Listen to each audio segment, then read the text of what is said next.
Right now, I'm standing in Cleethorpes. This house is a £250,000 house. It was bought by my students for 152,000. Bang, there's £100,000 profit. Also, it rents out on an average month £12,000. So we're gonna pick their brains. We're gonna learn how they're making so much money from this house so you can do the same thing too. Are you guys all right showing us around? Yeah. All right, let's go. For £12,000 a month on an average month, I'm expecting a palace right now. I'm expecting golden toilet seats. I'm expecting the furniture to be... Guys, what the heck is this? So this is your £12,000 a month bedroom. And how many bedrooms you got in total? 8. Okay, it's a big house.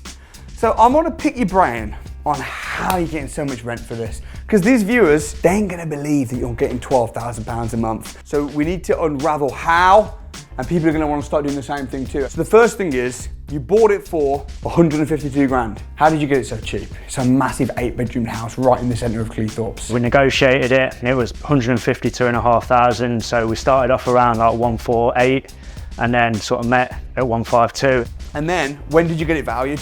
Same day, got the keys at 11 o'clock. We had 3 estate agents, 2 o'clock, 2:30, 3 o'clock. All came back with the same valuation, 250 grand, 98 grand profit. I remember as well, because this took ages to go through, didn't it? Yeah, 13 months, 14 months. Probate. Which is mad, which goes to show in property, you've got to be patient, because while you were waiting for it to complete, the value was going up and up and up. Absolutely. You got the agreed price.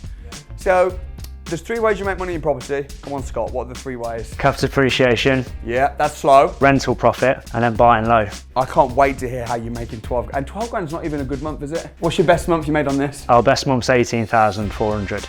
Did you catch that? £18,400 in 1 month from one house in Cleethorpes. You're gonna learn exactly how.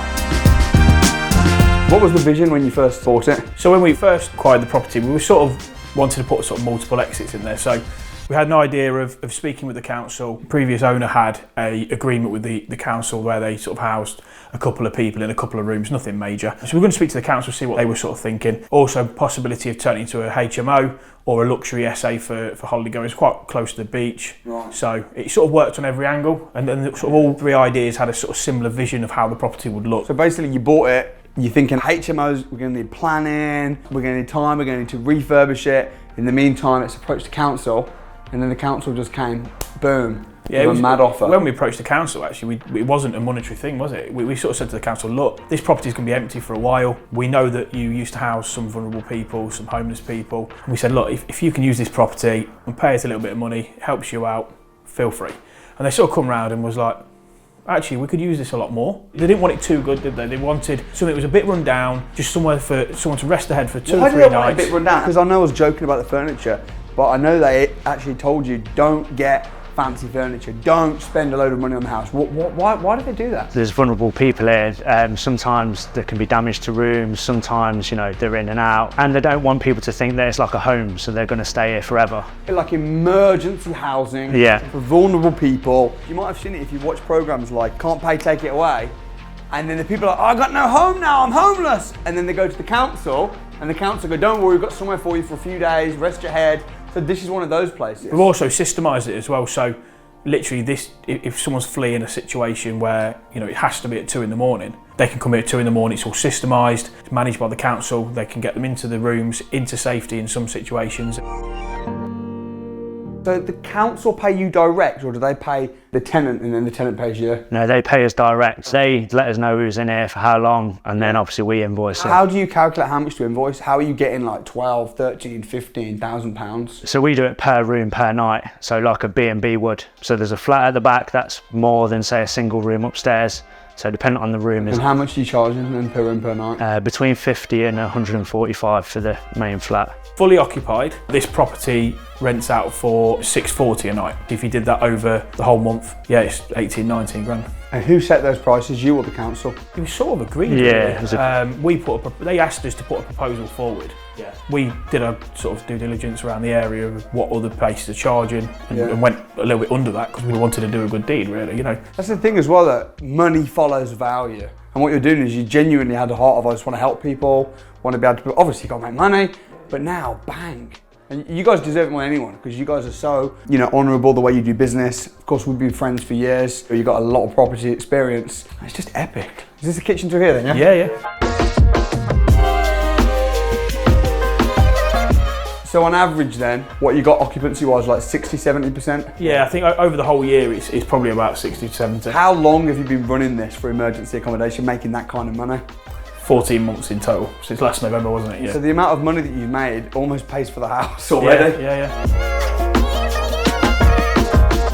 What kind of mortgage did you get and how much actual money did you have to put into this deal? So we got a HMO mortgage and it was only a 20% deposit. That's not bad. No, it's good, yeah. What rates are you paying? What interest rate? It's only about £400 a month, interest only.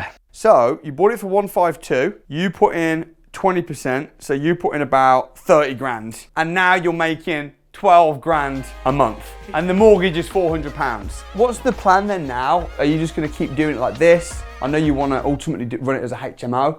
Do you ever worry that the council will just dry up? It's not like you're renting to a housing association where you have a 5-year fixed contract. You're getting 12, 13, 14, 15 grand a month now. So obviously we have meetings with them regularly and they kind of say we're going to pull the plug at some point. We don't know when that point's going to be. So our plan is to sort of renovate it bit by bit. It'll probably be about 5 years. Yeah.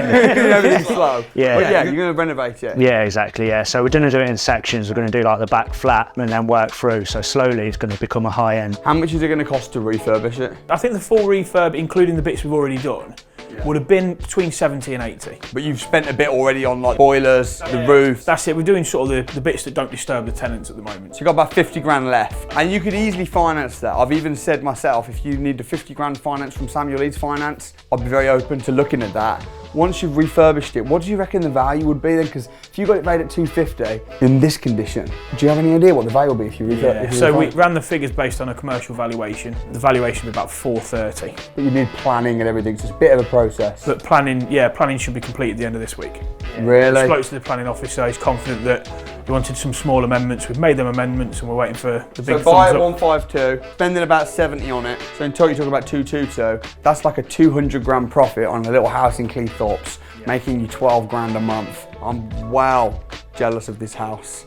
If I can get in on the action on your next deal, let me know. Yeah, definitely. What have been the biggest lessons and the learning things that you've learned from over the years of doing property? I think contacts, the people you know, and that's why your academy works so well, because there's always someone to speak to. There's always someone who knows something about everything, and there's such a sort of team that everyone wants to help each other out and whatnot. Yeah, I think something like the location, like making sure you get your end value properly. So this is such a big house, the square meterage of it, it's always going to be a good end value, and the location's so central as well. So yeah, your location, your square meterage are massive. Yeah, it's true. You can't change the size, you can't change the location. So where are you putting the money that you're making from this deal every month?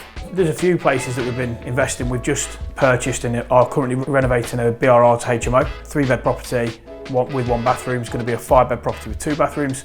That will increase our cash flow.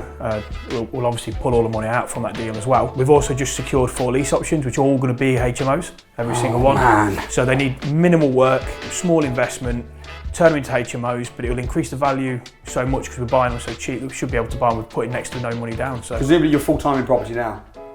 No, none of us. No. You're not even full-time property? No. Are you a millionaire yet? Oh, I'm a millionaire, yeah.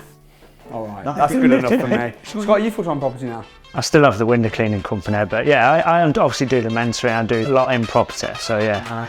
What's it like coming to the crash courses? Because I know that's where it started for both of you. Yeah, it's amazing, yeah, it'll change your life. Yeah, and you came to the crash course, you ended up doing a lot of training with me. Yeah. Then you dragged Damien in on it because you've been friends a long time. You've gone through the training, you've invested. Done it all, yeah, it's been really good. So come down, meet me, let's spend the day together, learn about buy, refurbish, refinance, learn about lease options. I'll leave a link below for the Property Investors Crash Course and I'll see you on the other side.